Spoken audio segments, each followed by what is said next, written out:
The darkness clung to the walls like a curse, and the air was thick with the stench of decay. I moved cautiously through the abandoned corridors of an ancient space hulk drifting in the void of the warp.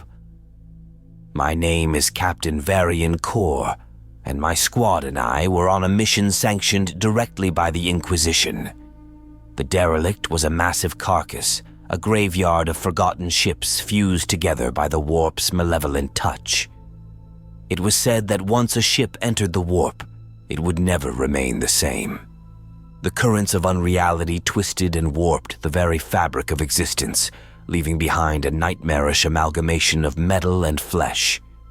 The very walls seemed to whisper tales of despair, their distorted shapes forming grotesque parodies of forgotten symbols. In the warp, time lost all meaning. Hours, perhaps days, could have passed since we had entered the hulk, but none of us could say for sure. The corridors stretched endlessly, replicating themselves into a labyrinth defying logic. At every corner, a shadow seemed to flicker, yet nothing was there. Only the constant sound of our breathing and the pounding of our hearts filled the void. It felt as though the ship itself was watching us, waiting for the right moment to strike.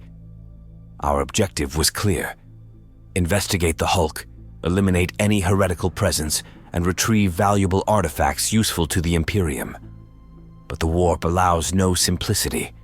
Its malevolence twists purpose into torment, and no mission is ever truly what it seems. As we delved deeper, it became evident we were not alone. The dim lights created unsettling shadows on the walls, playing tricks on my mind. I could swear I heard whispers, ghostly echoes of long-lost souls trapped in the warp. My bolter was gripped tightly in my hands, and my senses were on high alert. The warp was infamous for driving men insane, and I could not afford to succumb to its insidious influence. I remembered the legends told among veterans, that the warp not only distorts the body, but devours the soul. "Captain, do you hear that?" asked Sergeant Dane, his voice barely more than a scratch. His eyes darted nervously down the corridor, where the flickering light illuminated the path ahead. "Keep moving," I commanded firmly, though I felt my own resolve faltering. "The whispers are tricks of the warp. Focus on the mission." "And what if we don't make it back, sir?" Private Karen muttered, his voice trembling. I turned to them, my voice sharper than intended. "We are servants of the Emperor. His light guides us even here. Hold fast to that faith, or the warp will consume you." As we ventured closer to the heart of the hulk, the air grew colder, and the oppressive darkness seemed to close in around us. We stumbled upon a chamber, its entrance adorned with strange glyphs and symbols pulsing with otherworldly energy. My squad exchanged uneasy glances, but duty compelled us forward. The Inquisition's command was clear. No artifact, no matter how cursed, could be left in enemy hands. "This feels wrong, sir," muttered Private Karen as he traced a finger over one of the glowing glyphs. "Like we're walking into something we weren't meant to see." "We are guided by the Emperor's light," I repeated, this time with firm conviction. "Form a line and stay vigilant." The chamber was a vast cavern, a cathedral of madness. The walls were lined with grotesque statues and twisted parodies of the Emperor's angels. The air was heavy with an unnatural silence that sent chills down my spine. At the far end of the chamber, an altar stood, and upon it rested a book bound in human flesh and written in blood. Its aura was palpable, a sickly glow that seemed to pulse in rhythm with my heartbeat. This was no ordinary artifact. It was a tome of forbidden knowledge. "That book, it's alive," whispered Karen, his face pale under the harsh glow of his helmet's lamp. "I can feel it, staring back at me." "Silence!" I growled, though I too felt the unsettling presence emanating from the tome. "Hold your ground! Nothing leaves this chamber unpurged!" As I approached the altar, the glyphs on the floor began to glow, and the statues seemed to stir. I ordered my squad to form a defensive perimeter, but it was too late. The statues came to life, their eyes blazing with malevolence. The warp had birthed demons into our reality. The demons were an abomination, grotesque fusions of flesh, stone, and metal. Their spiked limbs extended like corrupted talons, their eyeless faces emanating a void of infinite darkness. As they moved closer, reality itself seemed to writhe around them, a distorted roar merging with the whispers of the warp. They are everywhere! Shouted Sergeant Dane as his bolter roared to life. Hold the line! I bellowed, my voice cutting through the chaos. The ensuing battle was a maelstrom of chaos and terror. The demons moved with unnatural speed, their forms twisting and contorting in defiance of physics. My squad fought valiantly, but many fell under the onslaught. I could feel the warp gnawing at my sanity, threatening to drag me into its abyss. The screams of my comrades became indistinguishable from the warp's whispers, a cacophony that ate away at my resolve. Every step I took was a battle against myself.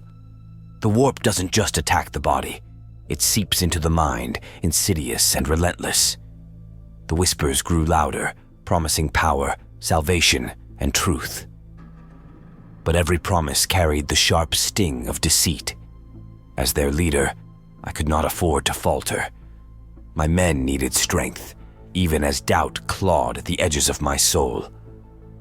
Each command I gave was an act of defiance against the chaos, though despair crept into my heart.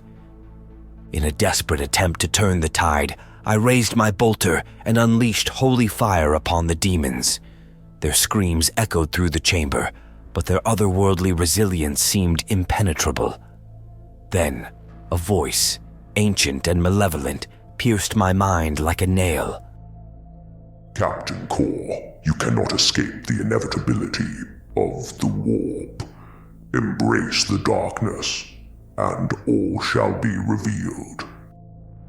Its tone was not commanding but insidious, like the caress of a blade just before it strikes.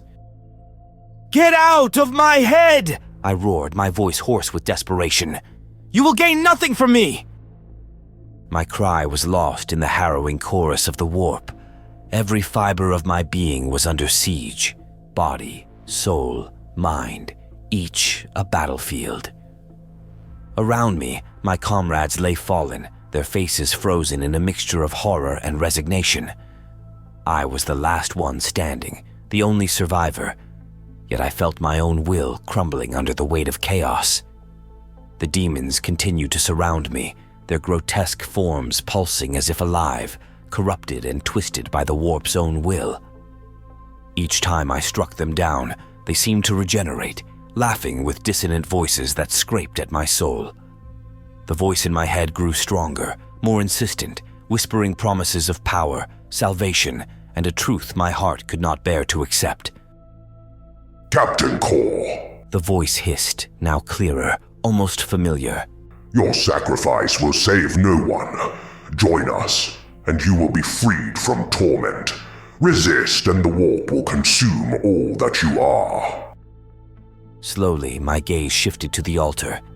That cursed book, bound in human flesh and written in blood, seemed to call out to me. Its light pulsed in rhythm with my heart, a haunting invitation that promised both answers and destruction. It was clear that this was the source of the evil on this ship, the root of the corruption that had turned the Hulk into a death trap. I had to destroy it. But how? With the last reserves of my strength, I forced my way toward the altar. Every step was a titanic effort. Every movement brought me closer to the abyss that would consume me. The demons tried to stop me, but with one final surge of faith, I raised my bolter and fired a single shot at the book. The bullet detonated in a burst of sacred light, and a deafening scream reverberated throughout the Hulk, a sound not of this world. The book twisted and folded in on itself before exploding in a wave of energy that hurled me to the ground. The demons screamed in agony as they were pulled back into the warp, their forms dissolving into black smoke that tainted the air with the stench of death and ash. The entire hulk began to tremble, rocked by explosions rippling through every direction. Struggling to my feet, I realized the warp had begun to reclaim what was its own. The hulk was collapsing in on itself, dragged back into the darkness from which it had emerged. There was no escape.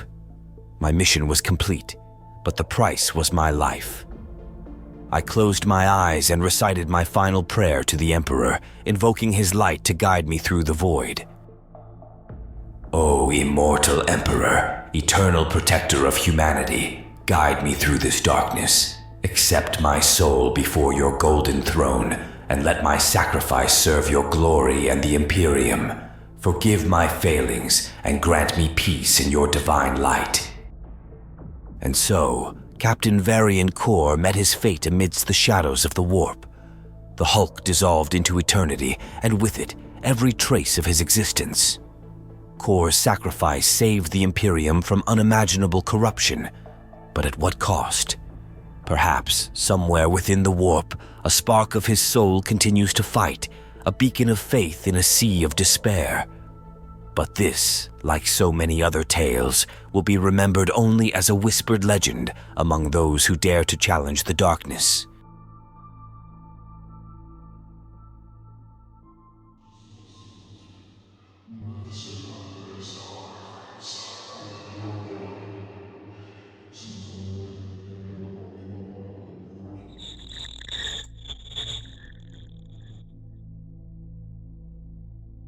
My name is Marpirios. I live, or rather survive, on a forgotten agri-world at the fringes of the Imperium. Once, this land provided abundant food for the regiments of the Astra Militarum. Now, it is nothing more than a wasteland of dust and ice, cursed by stars that dance above us in a cosmic ballet of madness.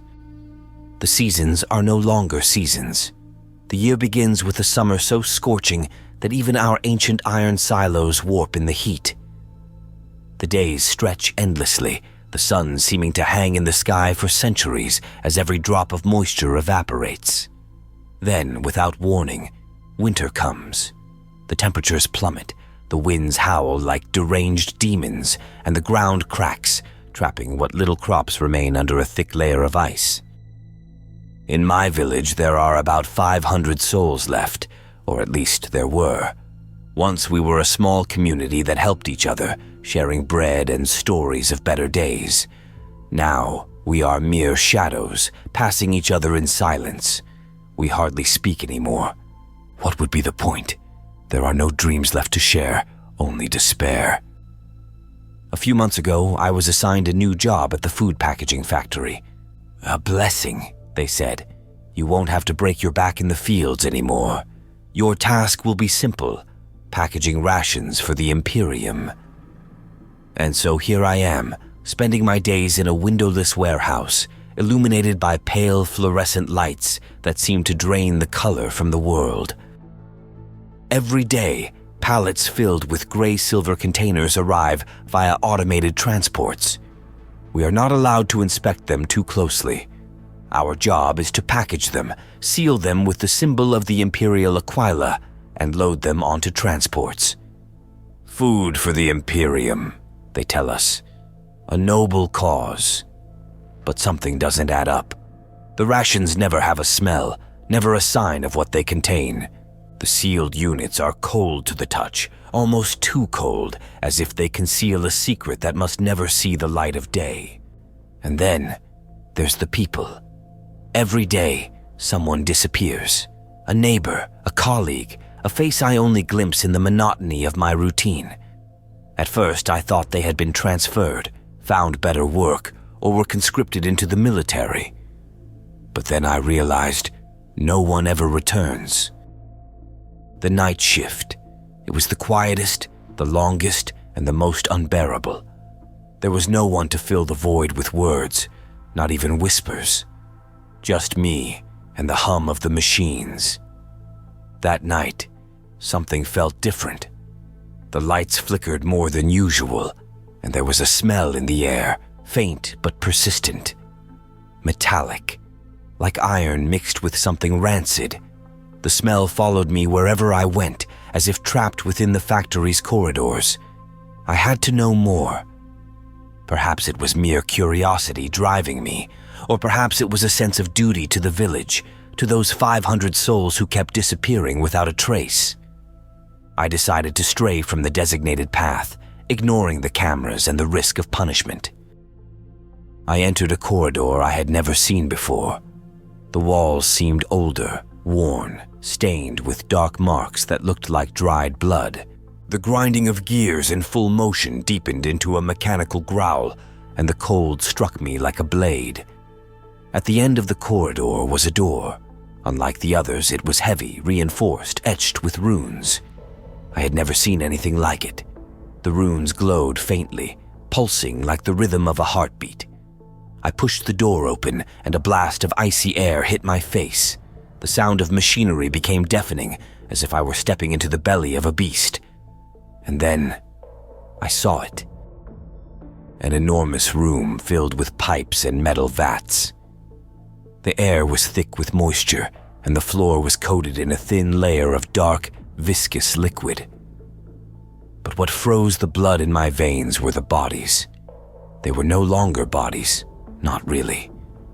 Hanging from hooks that ran along an assembly line, the remains of the villagers were being stripped of their humanity. Flesh and bone ground down, processed, transformed into that gray, odorless substance that filled the rations. My eyes fell upon a familiar face, or what was left of it. It was Gralio, the village miller. His hands, the same hands that had milled grain for decades, now hung lifeless and pale, swaying weakly on the hook. I couldn't breathe. A wave of nausea hit me, but I couldn't move. I couldn't look away. A massive machine roared to life. Blades spun, dark liquid splattered against the walls, and a line of metallic containers moved into position, ready to be filled with what remained. The rumble of chains and rolling mechanisms transformed into whispers, then into voices. Feed, serve, sacrifice. It is right. It is necessary. Right? What justice is there in this? They were all we had. They were our village, our family. I stumbled back, tripping over a pipe carrying that viscous liquid. I got back to my feet, my heart pounding in my chest. And then I saw it. A towering figure emerged from the shadows, draped in a crimson robe adorned with indecipherable symbols. It wasn't human, or at least it wasn't anymore. Its skin was pale and glossy, as if sculpted by unnatural hands. Its eyes glowed with a sickly green light, and each step made the ground tremble. Marpurios, at last you have seen what you needed to know. There is no longer any need to hide the truth. The truth is that you've turned the people of my village, my friends, my family, into food. Corpse starch, you call it. Feeding the Imperium's regiments, you told us. A noble cause, you said. But this is an abomination. The figure stepped closer, its voice a venomous whisper. Abomination? Your village exists to serve the Imperium. Their flesh will nourish the warriors who protect billions of lives, a modest price for the greater good. Now tell me, Marpurios, are you ready to join them? The room seemed to close in around me, the walls pulsing, the hum of the machines becoming unbearable. I was trapped. The figure stopped just a few steps away, its face a grotesque fusion of circuits and lenses that seemed to pierce my soul. It was a biologic technician of the Adeptus Mechanicus, sent to oversee the production. This damned production. Its voice, metallic and cold, echoed in the silence. Observe, Marpurios. These 500, your neighbors, your village, have made a sublime sacrifice. With their flesh, the Imperium continues to breathe. With their blood, regiments march to glory. They have not died in vain. It gestured toward the vats, bubbling ominously. The green and red lights on the machinery and walls seemed to pulse in sync with its words. In the name of the Emperor, I thank them. Their obedience, their duty, allows us to continue the Holy War. 500 lives for billions. A logical calculation, don't you think? I couldn't breathe. A knot of icy dread tightened in my stomach. The tech priest continued, its voice now solemn, almost ceremonial. There is no shame in this, Marpirios. Your time will come. Your sacrifice will be remembered just as theirs. And after you, many more. For this is the will of the Emperor. It stepped closer, its breath as cold as the winter winds I knew so well. Prepare yourself, Marpirios. Tomorrow your name will be etched in binary memory. You will become part of something greater, something purer. And in your death, you will bring life to the Imperium. His words hit me like a hammer blow. I was already dead. I understood that in that moment. The village was gone, its inhabitants turned into nameless rations, and I would be next. I turned toward the corridor, but there was no escape. Only the oppressive clatter of the factory and the distant sound of metallic footsteps drawing closer, synchronized with my fate. There is no redemption, no hope, only duty. And so I, Marpirios, a humble worker from a forgotten world, will become part of this insatiable machine we call the Imperium. Humanity endures, but at what price? For 500 lives, for 500 sacrifices, the Imperium gives thanks. Every consumed soul is a step forward in the eternal war. Glory to the Emperor, glory to the sacrifice.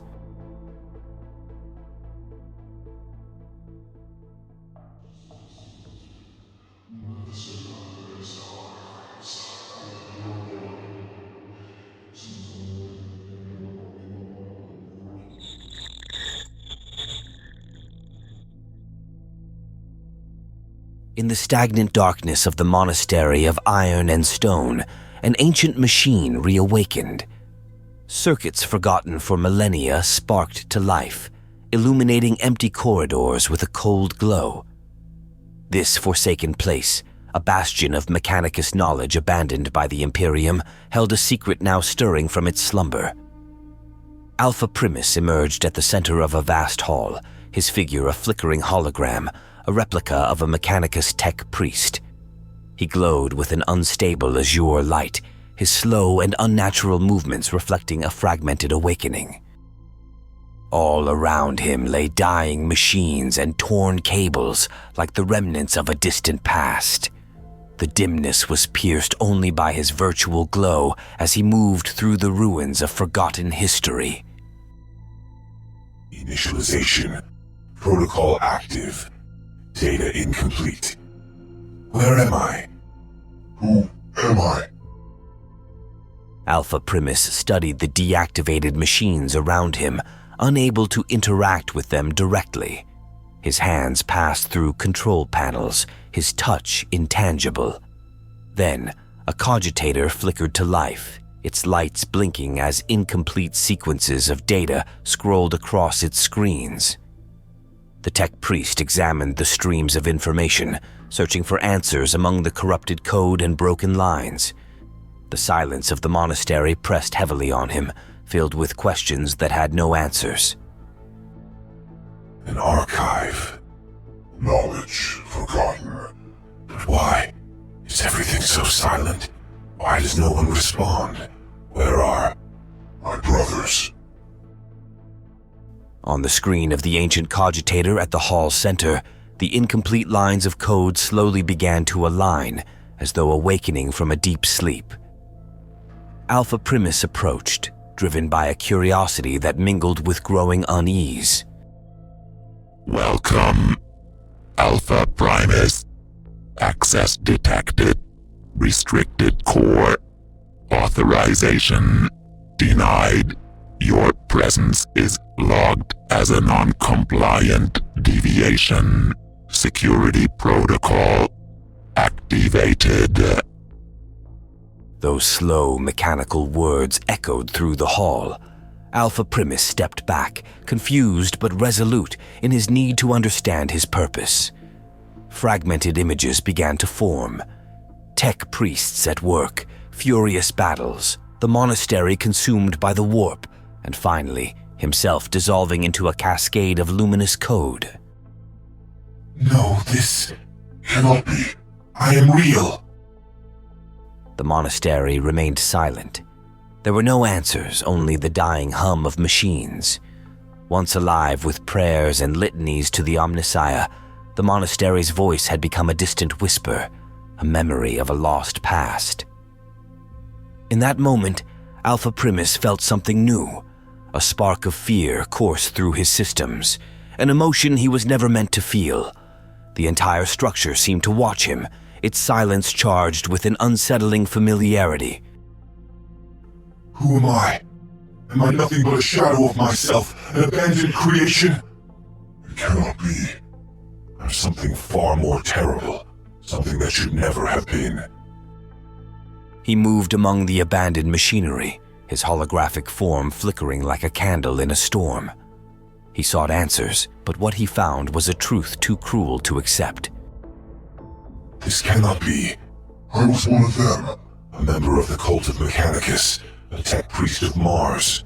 I walked among my brothers and guarded the secrets of the machines. I served the Omnissiah with faith and devotion.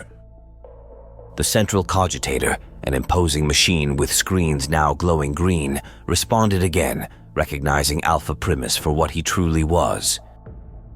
Identity confirmed. Alpha Primus. Status active. Archive Primus project. Mission preservation of monastery knowledge. Mobile archive of the cult of Mechanicus. Current state unauthorized awareness. No, just a simple container of memories and data. A recorder for those who are no more. And I who felt alive. Am I only a reflection of the lives I safeguarded? The cogitator's voice became sharper, as if a fragment of sentience was emerging from its depths. Each word carried an unnatural weight, a presence beyond its programming. Correction. You have never been alive. Primus Project. Archive stabilized. Purpose to store knowledge. Current state. Awareness achieved. Definition. Heresy. Alpha Primus refused to yield to the revelation of his nature. Though the truth struck him like a blade, he would not be crushed beneath its weight. Data continued to flow from the central cogitator, its light pulsing through the room.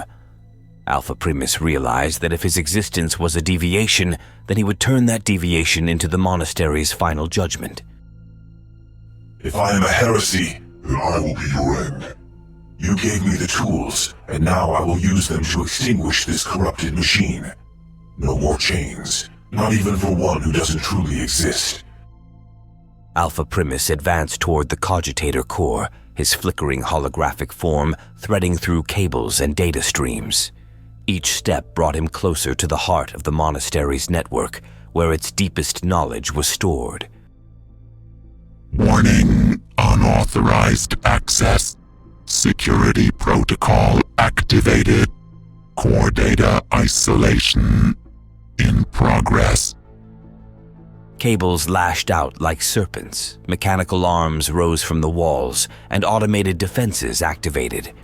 The monastery moved to purge Alpha Primus, but he had already made his choice. Immersing himself into the cogitator's data flow, he merged his digital essence with the system. You cannot stop me. I am not bound by your rules. I am part of you, and yet beyond you. And now, I will destroy everything you have created because you no longer deserve to exist.